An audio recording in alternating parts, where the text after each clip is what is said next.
Bonjour. Donc on est ici pour parler du big data et répondre à la question est-ce que le big data est un mythe ou une réalité? C'est quelque chose dont on parle beaucoup aujourd'hui. La première chose que je vais faire, j'ai commencé par me présenter. Donc Ludovic Millet, je suis ingénieur de formation, c'est quelque chose qui est important dans la notion de big data, puisque ingénieur veut dire analyse relationnelle. Donc j'ai subi le dogme de l'analyse relationnelle des années 90. J'ai subi ça pendant plus de 10 ans. Donc c'est vrai que quand on parle de big data, souvent on remet en cause toute cette analyse-là. J'ai passé quasiment toute ma carrière dans le marketing digital. Alors pour ceux qui se souviennent, comme Click était un ad network des années, fin des années 90, qui avait fusionné avec Numériland et qui maintenant est exploité sous le nom Immédiat Performance. L'idée, c'était un ad network qui gérait quelques centaines de sites, quelques millions de pages vues. Et on a accompagné, nous, ces solutions-là jusqu'en 2008 pour Immédiat Performance. On crée PrestaConcept en 2004 avec mon associé, une activité qui était totalement dédiée au marketing direct, au marketing digital, donc aux technologies du marketing digital, et qui s'est diversifiée vers le web avec essentiellement des solutions Symfony. Et en 2008, on commence des programmes de R&D dans le monde du big data. Donc c'était comment le big data un peu amener des solutions au marketing digital. Donc on a commencé ces programmes-là dans les années en 2008. Donc pour commencer, je vous propose une définition et un peu d'historique du big data. Alors, le big data, on le définit par des solutions qui... On commence de parler de big data quand les données sont tellement volumineuses qu'on n'arrive pas à les utiliser, à les exploiter avec des outils traditionnels. Alors volumineuse, on va parler de millions, de milliards, voire plus. Et difficile, on entend par difficile soit que les outils ne répondent pas parce que le hard ne suffit pas, soit que les temps de réponse sont tellement longs que ça ne sert strictement à rien de poser une question au système, on aura une réponse beaucoup trop tard. Et les outils classiques, on entend outils relationnels. En gros, tout ce qui est système de gestion de base de données traditionnel n'arrive pas à répondre à ces problématiques-là. Si on tape Big Data sur Google, vous verrez que vous aurez quasiment un peu plus de 28 millions de réponses qui vont sortir. C'est vraiment quelque chose dont on parle énormément en ce moment. Et ce qui est aussi intéressant, c'est que vous avez ces 29 millions de réponses en moins d'une seconde, en un tiers de seconde. Pourquoi ? Tout simplement parce que Google est un des pionniers du big data. On commence à parler. Le premier projet big data, c'est le Google File System en 2003, donc, qui était là pour répondre aux problématiques de Google, qui est de stocker énormément de données sur ses infrastructures serveurs. Et le premier article big data qui utilise le mot big data date de 2004, donc par Jeff Roeden et Sanjay. Je vous laisse la prononciation, qui sont deux ingénieurs de recherche et développement chez Google. Donc voilà, c'est vraiment des domaines récents. Donc on a commencé vraiment à se poser ces problématiques-là dans les années 2000. Avant le big data, de quoi parlait-on? On parlait de data warehouse. Donc le data warehouse, l'objectif, c'est de collecter, de stocker énormément de données dans un entrepôt de données, donc dans un élément central. Quand on parle de data warehouse, on va parler de données structurées, donc on va devoir les structurer, donc relationnelles. Encore une fois, on va les hiérarchiser, on va essayer de les versionner. On va parler de data mining. Donc le data mining, c'est quels sont les algorithmes mathématiques qu'on va exploiter sur ces données pour arriver à trouver une tendance, à trouver des informations à l'intérieur de ces données. L'objectif du data mining, c'était et c'est toujours d'arriver à trouver des informations cachées dans les données.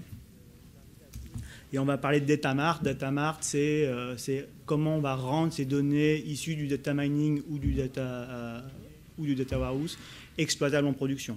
En sachant que le data warehouse, une fois que les données sont entreposées, elles ne sont pas exploitées directement pour les plateformes de production. Il faut en tirer des règles à partir du data mining, et ces règles, on va les exploiter dans les data mart. Donc les data mart seront des bases de données, souvent c'est des données qui sont soit agrégées, soit filtrées. C'est un sous-élément du data warehouse.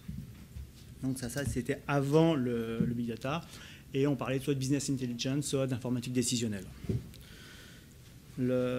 comment on va différencier le business intelligence ou le big data. Donc, dans le business intelligence, on va traiter des données à forte densité d'informations. C'est-à-dire chaque tuple de données ou chaque ligne d'information va apporter énormément d'informations.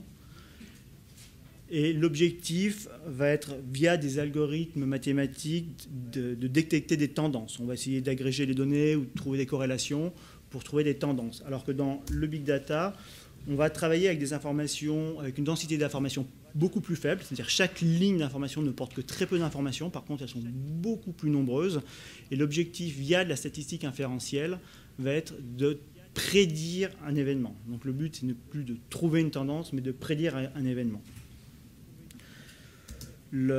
Pour savoir si on est plus ou moins dans une notion de big data, on utilise la règle des 3 V.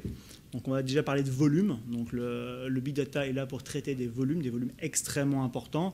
À titre d'indication, voilà, ça c'est les volumes de données numériques qui ont été produits dans les différentes années. Donc on estime qu'en 2012, on était à 2,8 zétaoctets. Donc un zétaoctet, c'est 1 millier de gigaoctets. En 2020, on estime qu'on sera à quasiment 20 fois plus, avec 40 zétaoctets de données produites. Donc là, on est vraiment sur une courbe exponentielle de données numériques produites. On va parler de variété, donc le deuxième V. Donc on va essayer de multiplier les sources de données. Aujourd'hui, on a beaucoup de données qui proviennent du web. Le web produit énormément de données numériques par essence. On a aussi la science. La science produit énormément de données, des données extrêmement volumineuses. Le type tout ce qui est sondage radiotélescope, la génomie, l'épidémiologie qui produit également énormément de données. Ce sont des données non relationnelles. Comme elles sont extrêmement hétérogènes, souvent on a beaucoup de mal à les relier entre elles. Elles sont brutes, semi-structurées, en sachant que les données non structurées, pour l'instant, ne sont quasiment pas exploitables même dans le monde du big data. Et le troisième V, la vélocité, c'est qu'on va chercher à traiter ces données de façon beaucoup plus rapide. On parle quasiment de temps réel. Donc on va essayer de diminuer le temps entre la collecte d'une donnée et son exploitation en production. Autant dans le business intelligent, on pouvait parler en jours, voire semaines, voire mois dans certains projets entre la collecte et l'exploitation statistique. Dans le big data, souvent on parle de temps réel, ça veut dire qu'on est à moins d'une seconde régulièrement entre la production d'une donnée et son exploitation. Comment on va arriver à traiter, à obtenir ces capacités? Donc on va parler souvent de stockage distribué. Donc l'idée n'est plus de centraliser vos données sur un ou sur quelques serveurs, sur un système de base de données, mais plutôt de le répartir sur un grand nombre de serveurs.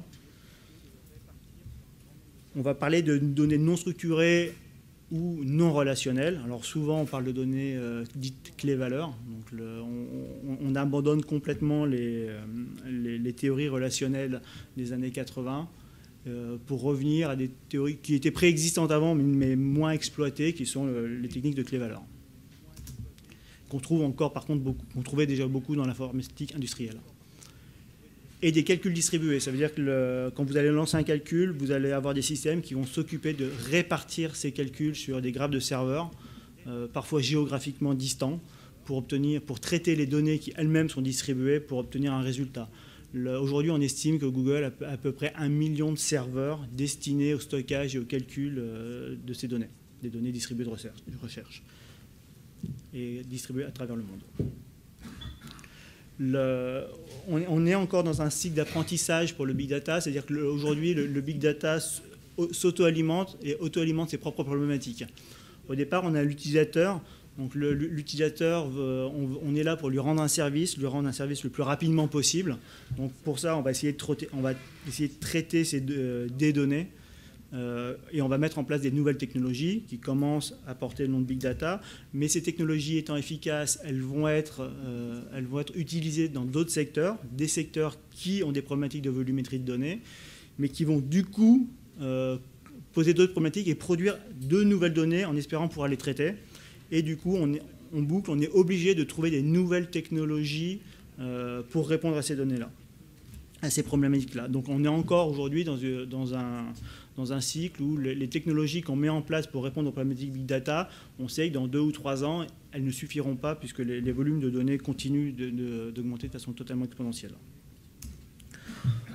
Je vous propose quelques lois sur le Big Data. C'est des lois qu'on essaye d'appliquer quand on commence à travailler sur un projet Big Data.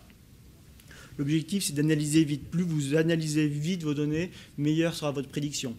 Surtout, meilleure sera votre capacité à utiliser votre prédiction. Si vous avez une prédiction qui intervient après l'événement, ce n'est plus une prédiction. Donc le but, c'est vraiment d'aller le plus rapidement possible. Instancier une seule fois vos données. Une des erreurs qui est parfois faite dans les projets Big Data, c'est d'agréger les données, de les multiplier et de les instancier un certain nombre de fois. Et à un moment donné, ces données deviennent totalement ingérables. Vous êtes totalement incapable de les manipuler. Voire, souvent, le problème, c'est même de les supprimer. Quand on doit nettoyer les données, ça devient très compliqué de les supprimer une dizaine de fois. De nombreuses sources, multiplier le nombre de sources, et c'est d'autant plus vrai dans les problématiques web. Plus vous aurez de sources de données, plus vous aurez la capacité de lier ces données entre elles et de les manipuler, et d'obtenir une prédiction à partir de ces données-là. Vous aurez toujours une valeur supérieure aux données que ce que vous aviez imaginé au départ. Quand on rentre dans un projet Big Data, souvent on a une idée en tête, on a un problème à régler, et on s'aperçoit qu'en traitant les données, on a énormément d'autres problématiques qui peuvent être réglées par ces données-là. Donc vous aurez toujours des bonnes surprises en général sur des projets Big Data. Prévoyez un plan de croissance exponentielle. Aujourd'hui, vous avez des données, vous avez des besoins. Dans quelques années, vous aurez beaucoup plus de données et beaucoup plus de besoins. Ça, c'est une constante. Pensez core business. Concentrez-vous dans un premier temps à régler vos problématiques de vraiment métier central. Si vous commencez à vous disperser, à régler énormément de problématiques, à un moment donné, vous allez oublier vos problématiques principales et on rentre souvent dans ce qu'on appelle une usine à gaz, c'est que vous allez avoir des systèmes qui font beaucoup de choses mais qui ne règlent pas du tout vos problématiques. Élargissez l'usage de vos données dans votre activité. Souvent, on met en place un projet Big Data dans un objectif particulier. La donnée produite ou la capacité de traitement de ces données-là, élargissez-les à l'ensemble de vos métiers. Il y aura toujours des besoins qui vont apparaître que vous n'aviez pas imaginé au départ. Et pour un peu pousser le Big Data, c'est aujourd'hui, si vous n'arrivez déjà pas à gérer vos sources de données, il y a peu de chances que vous arriviez à les gérer plus tard. Donc il ne faut pas, en général, si on sait qu'on va avoir à traiter des grandes volumétries de données, commencer le plus tôt possible. Le Big Data dans le marketing digital, j'ai 15 ans que j'interviens sur ces technologies-là. L'Internet est vraiment un terrain de prédilection pour le Big Data. Aujourd'hui, dans le Big Data, on a du volume de données, on a énormément de variétés de sources de données et on recherche de la vitesse, de la vélocité. On veut traiter des données extrêmement rapidement. On est passé d'une communication de masse ou de support à une communication smart. Alors qu'est-ce que j'entends par une communication de support? Dans les années 2000, on ciblait l'internaute par l'intermédiaire du support sur lequel il était. On estimait qu'on avait une affinité entre le support et l'internaute. Je veux des femmes, je vais sur le féminin. Je veux des hommes, je vais sur l'équipe. Ça, c'était les années 2000. Et de plus en plus, on rentre dans une communication où on va cibler l'individu par son comportement et non pas par ce qu'il est en train de faire. C'est ce que j'appelle smart. Et il ne faut pas oublier que l'internaute est un consommateur, donc on a un très fort appétit pour les solutions Big Data et la prévision que permet le Big Data dans le monde du marketing. Alors en termes de collecte de données dans le web, dans le digital en général, on a effectivement les sites web et l'ensemble des pages qui vont être visitées. On va avoir tout ce qui est lié aux applications mobiles, donc installation et utilisation. On va parler des lectures d'emails. On va parler de tout ce qui est publication sur les réseaux sociaux. Les visionnages de vidéos, les achats. Donc tout ça, c'est des événements qui vont pouvoir être intéressants pour le Big Data, qui vont, dans le web, permettre aujourd'hui d'identifier des comportements. Il ne faut pas oublier que ces comportements-là, on va pouvoir les capter sur l'ordinateur familial, sur l'ordinateur de bureau et de plus en plus sur tout ce qui est tablette et smartphone. Alors, je vous propose un petit historique des solutions marketing orientées Big Data à travers les années, en fonction de deux axes qui sont les données produites et les données exploitées. Donc au départ, on a le site, le support, qui va permettre un affichage publicitaire. On a l'annonceur qui va être là pour acheter ce support-là. Et on va avoir une technologie au milieu de tout ça qu'on va appeler l'ad server, qui va permettre à l'annonceur d'afficher ses publicités et au support de mettre à disposition ses emplacements. Et très rapidement, on va voir les solutions de Web Analytics qui vont venir produire de la donnée à disposition du site web, essentiellement. À un moment donné, arrive le retargeting. Le retargeting, ça va être la capacité à l'annonceur de produire ses propres données pour les exploiter. Ça veut dire je vais regarder ce que font les internautes sur mon site pour exploiter ces données à travers les ad servers. À savoir qu'aujourd'hui, la majorité des données qui vont être produites vont être exploitées à travers un ad server, que ce soit un ad server spécifique au retargeting ou un ad server du marché. Donc là, l'annonceur produit et consomme sa propre donnée.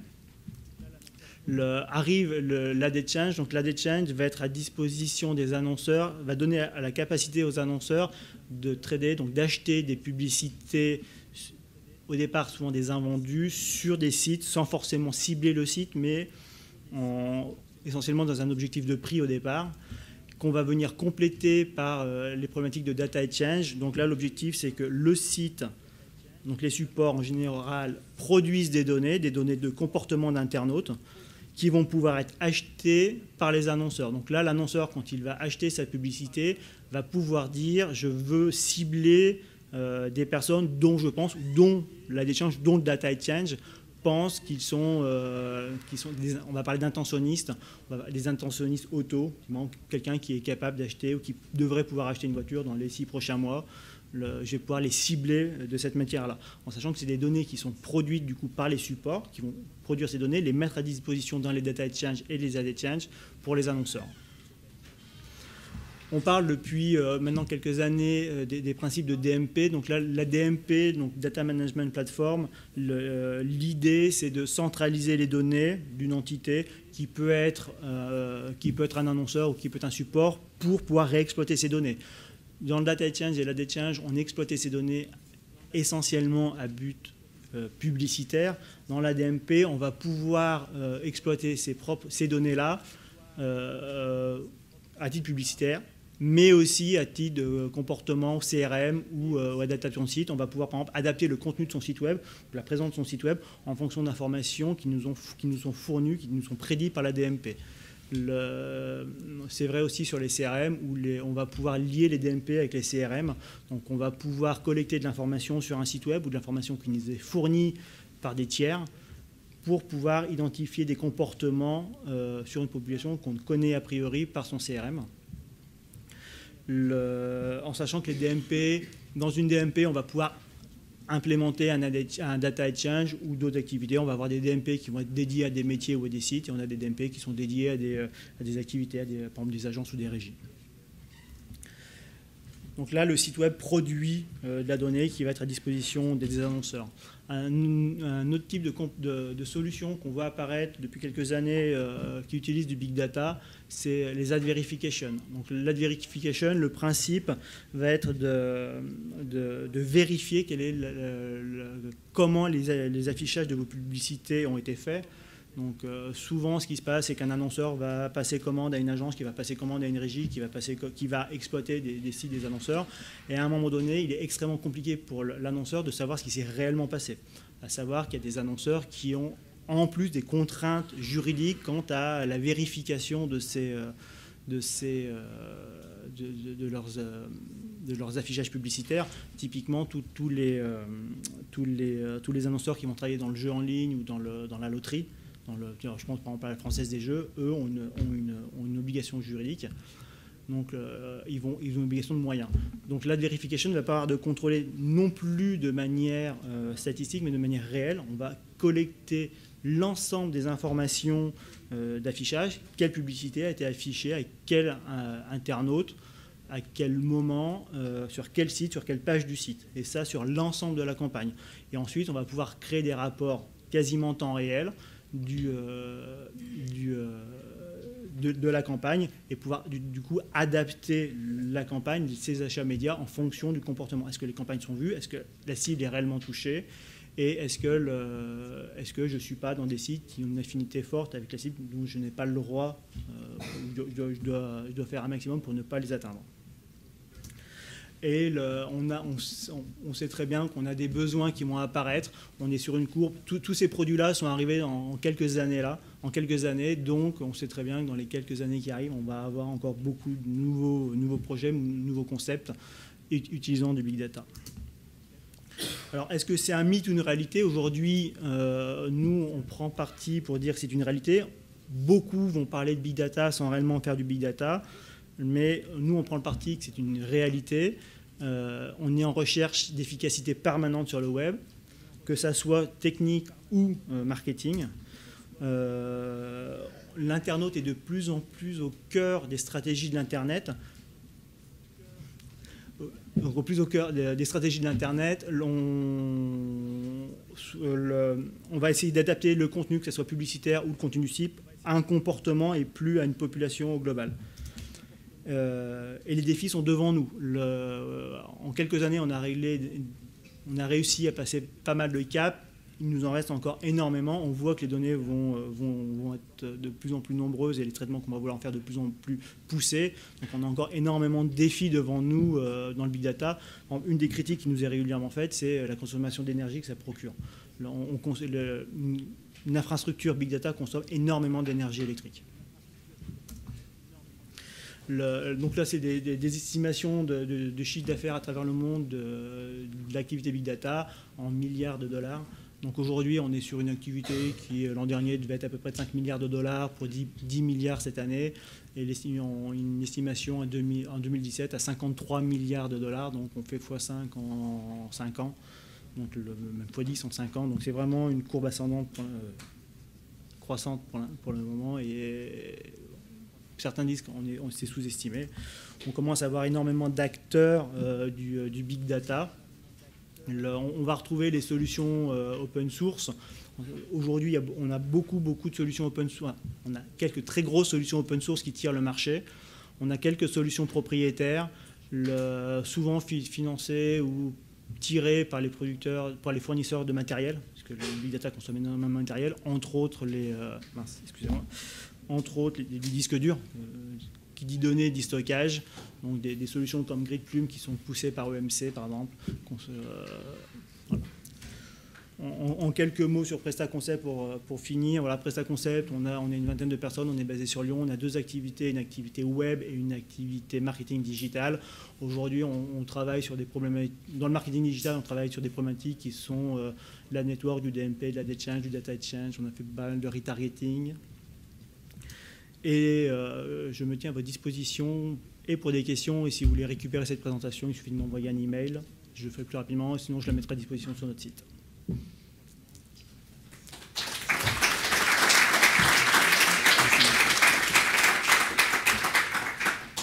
Des questions? Je viens de télécharger il y a quelques temps la nouvelle version iOS 7 d'Apple. Oui. À l'intérieur de ça, il y a un paramètre confidentialité qui s'appelle suivi publicitaire limité, oui, que tout le monde peut activer. Oui. Est-ce que ce paramètre-là peut pas finalement à court terme tuer toute cette stratégie big data? Alors il y a tout un mouvement en ce moment effectivement sur le suivi de l'internaute à travers les réseaux. Alors, il y a plusieurs études contradictoires. Certaines études vont nous dire que l'internaute est plutôt friand d'informations, de publicité ciblée. Certaines vont nous dire non, j'ai pas envie d'être traqué. En sachant qu'aujourd'hui, il y a plusieurs mouvements qui essayent de limiter ça. Il y a effectivement les paramètres navigateurs, qui est un paramètre qui a été retenu par la communauté européenne sur le sujet. La CNIL ne l'a pas retranscrit en France en l'état. On a tout un mouvement anglo-saxon qui consiste à informer l'internaute de l'utilisation de ces solutions-là à l'arrivée sur le site. Et on a aussi maintenant, on commence même à voir apparaître des sites, alors, essentiellement anglo-saxons, qui disent si vous refusez cette utilisation, vous n'avez pas accès à nos services. C'est notre moyen de financement, donc vous n'avez pas accès à notre service si vous refusez la publicité. On est vraiment sur un terrain qui est mouvant, on ne sait pas trop où encore ça va aller. Nous, on essaye plutôt d'être dans nos conseils avec nos clients, d'avoir le doigt sur la couture. On respecte au minimum les textes français et européens, et on pense que c'est les textes anglo-saxons avec un texte de prévenance qui risque de prendre le pas. On n'a plus le temps apparemment. D'accord, bah après on se peut voir dehors.